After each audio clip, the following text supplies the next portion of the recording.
బతికిన నన్ను తీసిరు కానీ నా కొడుకును కూడా తీయలేదమ్మా. వాళ్ళు తీసేసరిగా చచ్చిపోయిందమ్మా.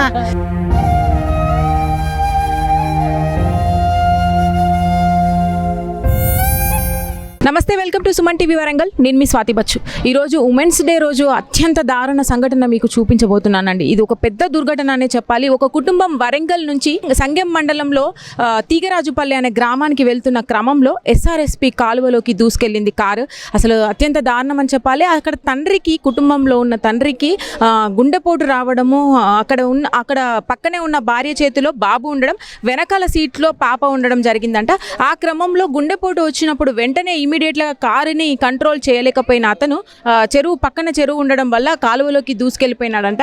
ఆ కాలువలోకి దూసుకెళ్లే క్రమంలోనే ఆ బాబుని చేతిలో పట్టుకున్న తల్లి విసిరివేయడం జరిగింది. ఆ బాబు శవం అయితే దొరికింది. కాకపోతే ఈమెను తల్లిని మాత్రము తాడుపట్టి పైకి లావడం జరిగిందట. తల్లి ఒకతే బతికి ఉండడము, ఇంకా తండ్రి కూతుర్ల ఇద్దరి శవాలే కానీ బయటికి తీయకపోవడం అయితే చాలా దారుణం అని చెప్పాలి. ఇప్పటివరకు కూడా ఏం ఇన్ఫర్మేషన్ సరిగ్గా రాలేదు మనకి. ఇక్కడే మనం ఉన్నాము. తల్లి మాత్రమే ఇక్కడ ఉంది. ఆ బాబు కూడా ఇక్కడ పోస్ట్ మార్టంకి తీసుకురావడం జరిగింది. ఇంకా తండ్రి కూతుర్లు అయితే ఇంకా రాలేదు, దొరకలేదని అంటున్నారు. ఇప్పటికే చనిపోయి ఉంటారు అని చెప్పేసి కూడా వార్తలు వినిపెడుతున్నాయి. అసలు ఈ రోజున మహిళా దినోత్సవం, అంతర్జాతీయ మహిళా దినోత్సవం రోజున ఆ తల్లి పాపం బాధాకరమైన సిచ్యువేషన్లో ఉండిపోయింది. ఇప్పుడు అసలు పలకరించే సిచ్యువేషన్లో కూడా లేదు. ఇంత దారుణం చోటు చేసుకుంది. అసలు ఆ ప్లేస్లో కూడా చాలా వరకు ఇప్పటివరకు యాక్సిడెంట్లు అయితే చాలా జరిగాయి అనేది అయితే ఇప్పటికి వింటున్నాం మనము. ఒకసారి వాళ్ళ మాటల్లో తెలుసుకుందాం. అసలు వాళ్ళని ఇప్పుడు మందలించే పరిస్థితి లేదు. బట్ ఏం జరిగింది, ఎలా జరిగింది అనేది అయితే తెలుసుకునే ప్రయత్నం చేద్దాం. ఒకసారి రండి. అమ్మ, ఏం జరిగిందమ్మా? అసలు ఏం జరిగింది? ఎక్కడి నుంచి ఎక్కడికి వెళ్తున్నాయ్యా? మేము హన్మకొండ నుంచి మేద్రాస్ వెళ్ళిపోతున్నాం. తీగరాజుపల్లి దగ్గర ఆయన కారు ఆపిండు రివర్స్ తీసుకున్నాడు. అయితే టీ తాగుతావా అని అడిగిండు నన్ను. హన్మకొండలు ఉన్నప్పుడే అడిగిండు. తాగుతండి అన్న. ఆయన తీగరాజుపల్లి ఆడ దాపిస్తా అన్నాడు. అది దాటేసి ఇక వచ్చేసినాక టీ తాగుతావా, పిచ్చి పిల్ల టీ మర్చిపోయినావు కదంటే వద్దండి, ఎలాగో ఆఫ్టర్నూన్ టైం అయింది, ఇంటికి పోయినాక తాగుతుంది అండి, ఏం వద్దండి అంటే నీకు వద్దు కానీ నాకు కావాలి అంటే మీరు తాగరు కదండి అంటే నాకు ఇక్కడ ఎట్లా అనిపిస్తుంది తాగుతా అనుకుంటే ఇట్లా తిప్పిండు.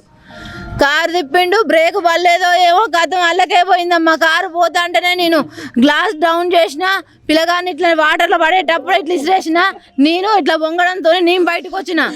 నేను బతికిన నన్ను తీసిరు కానీ నా కొడుకును కూడా తీయలేదమ్మా. వాళ్ళు తీసేసరిగా చచ్చిపోయిందమ్మా. తీసిరు కానీ చచ్చిపోయిందమ్మా. చిన్న పిల్లగాడు కదమ్మా, ఊపిరి రాలేదమ్మా వాడికి. ఓ అమ్మా ఎందుకు పోతా అన్నాడమ్మా ఊరికి. మా అమ్మ నాన్న చూసి పోవాలంటాడమ్మా ఊకే. ఓ అమ్మ వాళ్ళని రమ్మంటే అయిపోయిందమ్మా. వాళ్ళు బస్సుకు సుఖంగా వచ్చేటోళ్ళు కదమ్మా.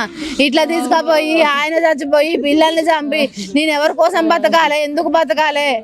ఎంత మంచిగా ఉన్నావయ్యా, నన్ను ఎప్పుడైనా ఒక మాట లేదు. సహాయక చర్యల బృందం ఎవరైనా వచ్చినారా అంటే మీ ఆయన? ఇద్దరు ముగ్గురు కలిసి తీసిరండి.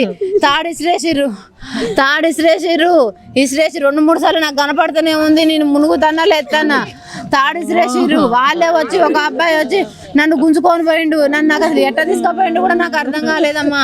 తీసుకొచ్చిండు, ఒడ్డుకేసిండమ్మా. చెప్పుకుంటానే ఉన్నా నా కొడుకు పోతాడని. వాళ్ళు పోయి నా కొడుకుని ఒక ఆయన బండి మీద పోయి పట్టుకొని వచ్చిండమ్మా. అప్పటికే చచ్చిపోయిండమ్మా. నురగలు తీస్తాడు. అప్పటికే ఎంత వచ్చినా కూడా నురగలు తీస్తాడు. ప్రాణం లేదమ్మా. అంటే పాప మీ దగ్గర లేదా? మీ ఒళ్ళు? బాబు నా దగ్గర ఉన్నాడు. పాప వెనక ఫోన్ చూసుకుంటూ కూర్చున్నదమ్మా. అమ్మా నాకెవ్వరు లేరమ్మా. ఇక అమ్మ నా భర్త చచ్చిపోయిండమ్మా. ఇంకా తీయలేదమ్మా, తీయండి అమ్మా, ఆయన్ని కోసూపిరని ఉంటదమ్మా, బతికించండి అమ్మా. అమ్మ ఎవరు లేరమ్మా నాకు. పాప ఎంత వయసు ఉంటుంది? పాప ఎంత వయసు? 5 సంవత్సరాలు ఉంటుంది. బాబు సంవత్సరం వెళ్ళేది మొన్ననే. సంవత్సరం బర్త్డే అయిపోయింది, మొన్ననే అయిపోయింది. మీకు తెలుసా అంటే ఇట్లా ప్రయాణం ఉందని? తెలియదమ్మా. మా అక్క కొడుకు. ఎందుకు నేను నిప్పుల మీద నడతాను ఆయన.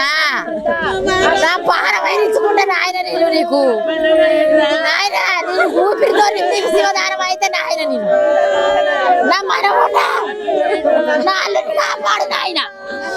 నాయన శివయ్య నా అల్లుని కాపాడు. ఉంటే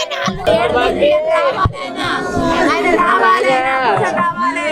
రైట్, వాళ్ళ భార్యతో అయితే మాట్లాడడం జరిగిందండి. వీళ్ళు వరంగల్లో ఉంటారంట. ప్రవీణ్ అనే వ్యక్తి 32 ఏళ్ల వయసు ఉంటుంది దాదాపుగా. వాళ్ళ కుటుంబంతో అక్కడికి వెళ్తున్నారంట. సంగెం మండలంలో తీగరాజుపల్లె అనే గ్రామం దగ్గర ఈ సంఘటన అయితే జరిగింది. మేచురాజుపల్లికి వెళ్తున్నారంట. ఆ క్రమంలో ఎస్ఆర్ఎస్పి కాలువ దగ్గర ఆగడం జరిగింది.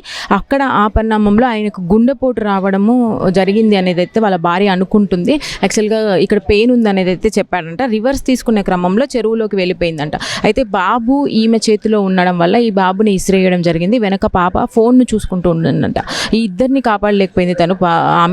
ఆమె మాత్రం తల్లిని మాత్రం తాడు వేసి బయటికి లాగారు. తండ్రి మాత్రం కారుతో సహా కూతురుతో సహా లోపలికి వెళ్ళడం జరిగింది. ఇంకా కూడా సహాయక చర్యలు జరుగుతున్నాయి. లోపల 30 ఫీట్ లోపల ఇప్పుడే ఎస్ఐ గారితో మాట్లాడడం జరిగింది. 30 ఫీట్ లోపల ఈ కారు ఉండడం జరిగిందంట. ఇంకా సహాయక చర్యలు అయితే జరుగుతున్నాయి కానీ బ్రతకడం అయితే కష్టమే అంటున్నారు. చనిపోయి ఉంటారని అయితే అంటున్నారు. ఇదైతే మరీ దారుణ సిచ్యువేషన్ అండి. ఆయన మాత్రం ఏదో ఫైనాన్స్ కంపెనీలో జాబ్ చేస్తుంటాడట.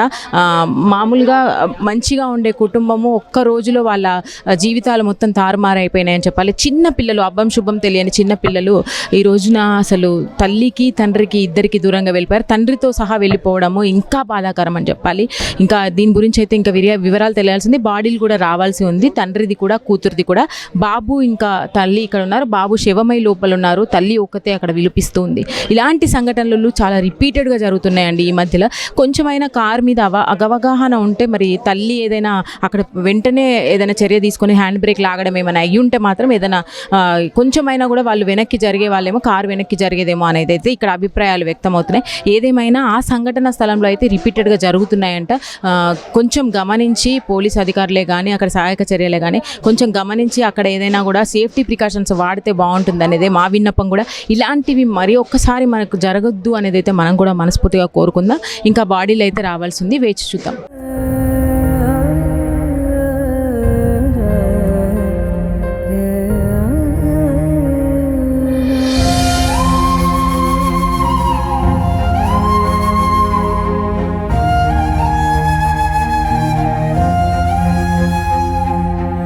నేను బతికిన నన్ను తీసిరు కానీ నా కొడుకును కూడా తీయలేదమ్మా. వాళ్ళు తీసేసరిగా చచ్చిపోయిందమ్మా.